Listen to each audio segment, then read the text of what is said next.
Welcome back once again to Captain Aaron's Scrap Metal. I've been doing a few different things lately, so I haven't been on this.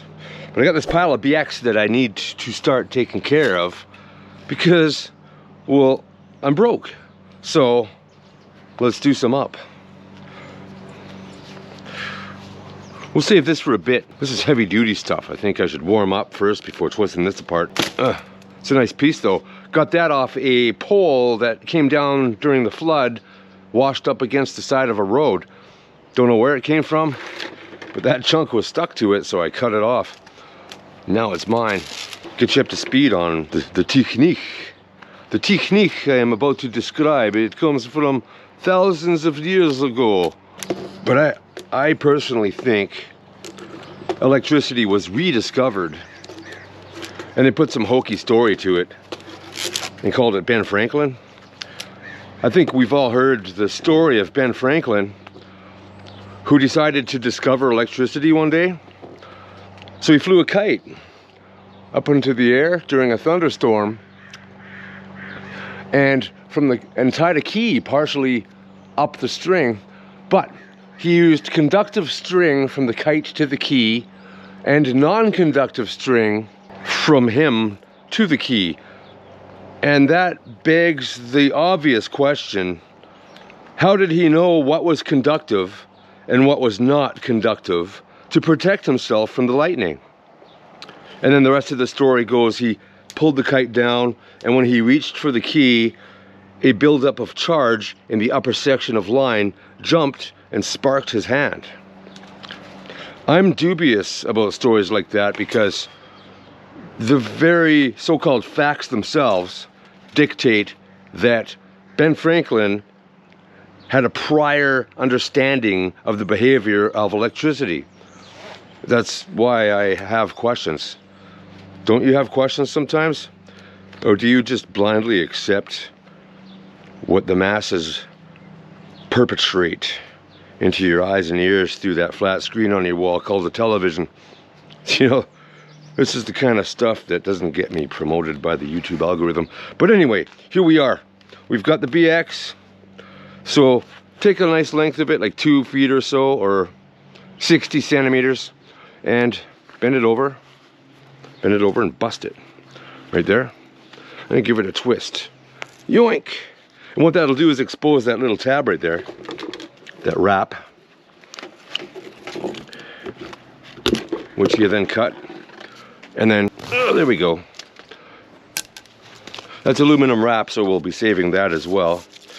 Stupid paper. Now, you cut that length off. And if you want to from here, give it a couple of bends like that, because you're going to just untwist it, like so. And then these things are easier to come apart or whatever. Oh yeah, I screwed that one up. Yeah, there you go. So, go 2 feet in, give it a bend, so that sheath comes apart. Give it a twist to expose one of the loops. Allows your cutters to get in there and separate it. And just slide it off. There, that one was easier because I didn't have all that garbled up stuff on the end of it. So you can continue on from here and do this again if you want. But I find it's actually more difficult to slide the housing off of that extra length of wire.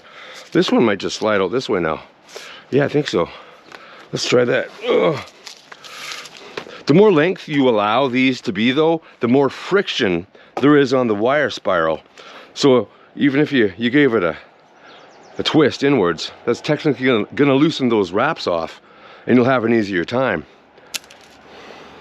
So next, I'm supposed to tuck some of this aside for someone's motorcycle project. They're gonna wire their chopper with this stuff, and I think that's a really good idea. It'll fit the vintage theme of the build he's doing. Oh, what am I doing? Not sure what I'm doing here. Should I be using these for this? There's all this stuff on these things still. That's okay. Let's see what I can do. Snipperoo that end off. This far. Oink. That stuff's easier.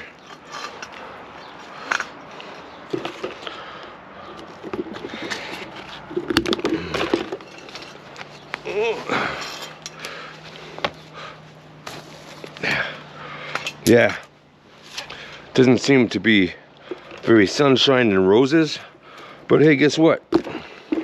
Each time you get some number 2. That's number 2 wire right there. And see that pile? These piles add up. 1 by 1 by 1 by 1. They add up.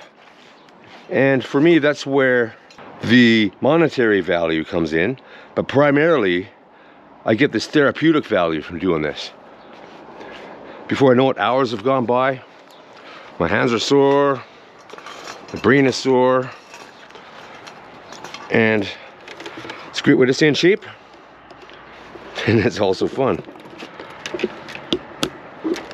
So yeah, for me, the reasons I do this are partially therapeutic and partially monetary. I'm not sure which one produces a better result. Because sometimes I'm frustrated at the monetary end of things, and sometimes I'm frustrated at the therapeutic end of things. Especially when I'm working on something difficult and it just doesn't want to come apart. Like brass, for example. Some of those fittings and valves and stuff are like pressed together at the factory and would require like large machinery to extract some of those parts that technically make it dirty. But thankfully up here in the Canada, at least around here, it doesn't seem to matter if it's got the odd screw or fitting or whatever that you, or seal that you can't get out. Which is great. Oh, we'll try right at the end here. See what I can do.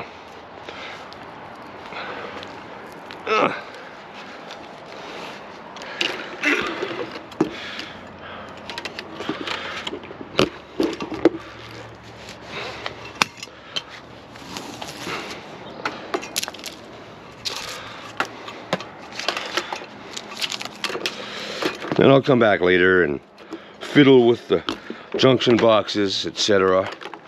I might actually use some of these for stuff. So, let's keep them aside. What do we got here? Huh? Huh? Looks like a socket box. It's got the ground, so it's not just a switch box. Oh, it's a shorty little piece, or what's going on here?